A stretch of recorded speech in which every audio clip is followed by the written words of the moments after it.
ভাবুন আপনি পৃথিবীর সবচেয়ে উঁচু জায়গায় দাঁড়িয়ে। আপনার শরীর কাজ করা বন্ধ করে দিচ্ছে। শ্বাস নিতে কষ্ট হচ্ছে। আপনি বুঝতে পারছেন আপনি হয়তো আর বাঁচবেন না। আর ঠিক তখনই আপনার পাশে থাকা গাইড আপনাকে বলে, তোমার অবস্থা খুব খারাপ, এক্ষুনি হেলিকপ্টার লাগবে, না হলে তুমি মারা যাবে। আপনি সেই কথা বিশ্বাসও করবেন, কারণ আপনার হাতে আর কোনো উপায় নেই।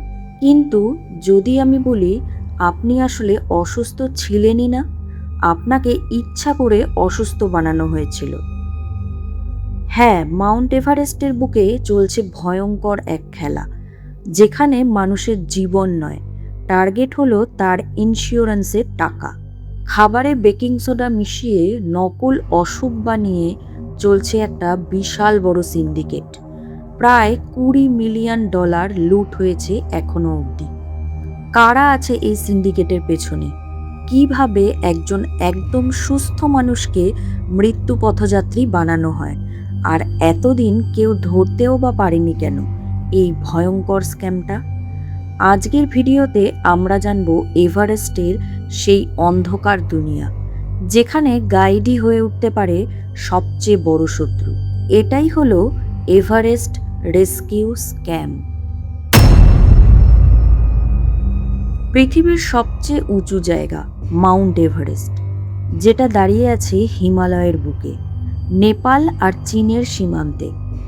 এর উচ্চতা প্রায় 8,849 মিটার।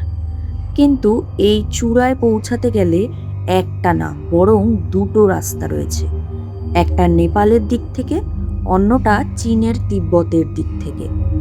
বেশিরভাগ মানুষ এভারেস্টে যেতে গেলে নেপালের দিকটাই বেছে নেয়, কারণ এই রুটটা কম্পারেটিভলি বেশি অ্যাক্সেসেবল। এখানে অভিজ্ঞ শেরপার সাপোর্ট পাওয়া যায়, ক্যাম্প সেট আপ অনেক বেশি অর্গানাইজড, আর সবচেয়ে গুরুত্বপূর্ণ, রেস্কিউ সিস্টেম এখানে খুবই ফাস্ট। অন্যদিকে চীনের দিকটা, মানে তিব্বতের রুটটা অনেক বেশি কঠিন। এখানে হাওয়া অনেক জোরে চলে, ন্যাচারাল প্রোটেকশনও কম। আর ঠিক এই কারণেই নেপাল রুটটা সবচেয়ে জনপ্রিয় ট্রেকিংয়ের জন্য, যেখানে হাজার হাজার মানুষ স্বপ্ন নিয়ে আসে, আর সেখানেই চলছে এই ভয়ঙ্কর খেলা। কিন্তু একটা প্রশ্ন, এভারেস্টে ওঠা কি সত্যিই এত সহজ? না, এটা শুধু একটা ট্রেক না, এটা একটা লং প্ল্যান্ড আর অত্যন্ত রিস্কি প্রসেস। যারা নেপালের দিক থেকে মাউন্ট এভারেস্টে চড়তে যায়, তাদের যাত্রা শুরু হয় কাঠমান্ডু থেকে। তারপর ছোট্ট একটা ফ্লাইটে লুকলা লুকলা থেকে শুরু হয় 8 থেকে 10 দিনের ট্রেক, যার শেষে পৌঁছানো হয় এভারেস্ট বেস ক্যাম্পে। বেস ক্যাম্পের উচ্চতা প্রায় 5,364 মিটার।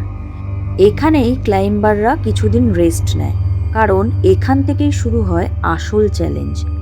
উচ্চতা যত বাড়ে তত ঠান্ডা বাড়ে।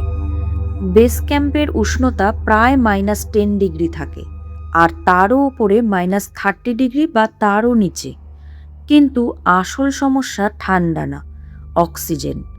সি লেভেলে 100% অক্সিজেন থাকে, আর বেস ক্যাম্পে পৌঁছে সেটা হয়ে যায় 50%, আর সামিটের কাছে মাত্র 30%। এই কারণেই এভারেস্টে সরাসরি উঠে যাওয়া যায় না। ক্লাইম্বাররা একটু করে উপরে ওঠে, আবার নিচে নামে, কয়েকদিন রেস্ট নেয়, তারপর আবার ওঠে। এই প্রসেসের মাধ্যমেই শরীর ধীরে ধীরে কম অক্সিজেনে মানিয়ে নেয়। এখানেই সবচেয়ে গুরুত্বপূর্ণ ভূমিকা পালন করে শেরপা বা গাইডরা। তারা পথ দেখায়, ফুড অক্সিজেন ম্যানেজ করে। সবচেয়ে বড় কথা, ক্লাইম্বারের জীবন পুরোপুরি তাদেরই হাতে থাকে। পুরো এভারেস্ট এক্সপিডিশনে প্রায় সময় নেয় 45 থেকে 60 দিন, অর্থাৎ 1.5 থেকে 2 মাসের একটা লম্বা জার্নি। এখন বুঝতেই পারছেন এটা কতটা কঠিন আর সেন্সিটিভ একটা প্রসেস। এখানে শরীরের সামান্য সমস্যা মানেই বড় বিপদ। আর ঠিক এই জায়গাতেই কিছু মানুষ তাদের লাভের ব্যবসা বানিয়ে ফেলেছে। সাধারণত যে কোনো পর্বতারোহী মাউন্ট এভারেস্টে চড়তে গেলে তাকে বাধ্যতামূলকভাবে করতে হয় একটা মেডিকেল ইন্স্যুরেন্স। আর ঠিক এখান থেকেই শুরু হয় আসল গেমটা। যখন ক্লাইম্বাররা ক্যাম্পে বিশ্রাম নেয়, তখন কিছু অসাধু গাইড তাদের খাবারে অতিরিক্ত পরিমাণে বেকিং সোডা মিশিয়ে দেয়। উচ্চতায় এমনিতেই অক্সিজেন কম থাকে, তার ওপর শরীরে যদি বেশি পরিমাণে সোডা যায় তাহলে সেটা পেটে অতিরিক্ত গ্যাস তৈরি করে, পেট ফুলে যায়, চাপ পড়ে বুকের উপর।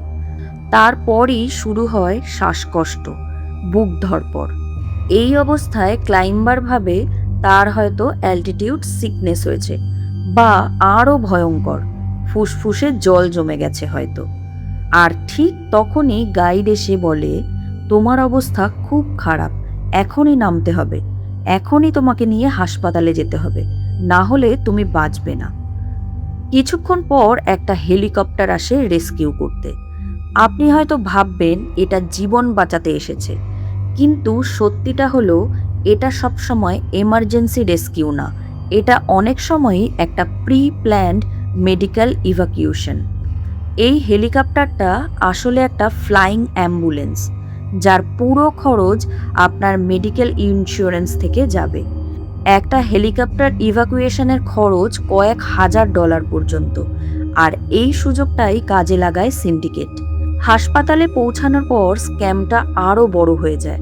সাধারণ সমস্যা দেখানো হয় গুরুতর রোগ হিসেবে, তারপর অপ্রয়োজনীয় test, ICU stay, extra medicine, সব মিলিয়ে বিল ফুলিয়ে ফাঁপিয়ে বানানো হয় বিশাল অঙ্কের। শেষে যখন ইন্স্যুরেন্স কোম্পানি টাকা দেয়, সেই টাকার একটা বিশাল বড় অঙ্ক কমিশন হিসেবে ফিরে যায় গাইড, রেস্কিউ টিম আর হসপিটালের কাছে। মানে আপনি ভাবছেন আপনাকে বাঁচানো হচ্ছে, কিন্তু বাস্তবে আপনাকে ব্যবহার করা হচ্ছে একটা ইন্স্যুরেন্স এটিএম হিসেবে। সবচেয়ে বড় কথা, এত বড় স্ক্যাম চিরদিন লুকিয়ে থাকে না। 2018 থেকে 19 সালের মধ্যে কিছু বড় ইন্টারন্যাশনাল ইন্স্যুরেন্স কোম্পানি অস্বাভাবিক একটা প্যাটার্ন লক্ষ্য করতে শুরু করে। একই জায়গা থেকে বারবার হেলিকপ্টার রেস্কিউ ক্লেম, একই ধরনের অসুখ, একই হসপিটাল। তখনই তাদের মনে সন্দেহ হয় এখানে কিছু একটা বড়সড় সমস্যা রয়েছে। ইনভেস্টিগেশন শুরু হওয়ার পর একটা শকিং তথ্য সামনে আসে। অনেক রেস্কিউ আসলে প্রয়োজনই ছিল না, অনেক ক্ষেত্রে ক্লাইম্বারদের অযথা নামানো হয়েছে, আর বিলিংও ইচ্ছে করে ফুলিয়ে ফাঁপিয়ে বাড়ানো হয়েছে। রিপোর্টে উল্লেখ করা হয় প্রায় 100 জনেরও বেশি সন্দেহজনক ক্লেম হয়েছিল, যেগুলো আসলে ফেক ছিল।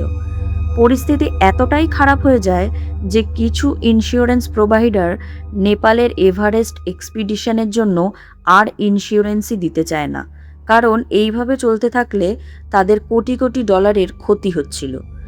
এরপর বিষয়টা যায় নেপাল সরকারের নজরে। নেপাল ট্যুরিজম বোর্ড 2019 সালে আনুষ্ঠানিকভাবে তদন্ত শুরু করে। কিছু ট্যুর অপারেটরকেও ব্ল্যাকলিস্ট করা হয়, কিছু হেলিকপ্টার কোম্পানির বিরুদ্ধেও ব্যবস্থা নেওয়া হয়। হসপিটাল বিলিং সিস্টেমের ওপর কড়া নজরদারি করা হয়। সরকার নতুন রুলস ইন্ট্রোডিউস করে যাতে আননেসেসারি হেলিকপ্টার রেস্কিউ কমানো যায়। তবে সবচেয়ে বড় একটা প্রশ্ন এখনও রয়ে গেছে, এই স্ক্যাম কি পুরোপুরি বন্ধ হয়েছে? পাহাড়ে আপনি ভাবছেন আপনার সবচেয়ে বড় শত্রু হলো প্রকৃতি, কিন্তু বাস্তবে সবচেয়ে বড় বিপদ হতে পারে আপনার পাশে থাকা মানুষটার থেকেই।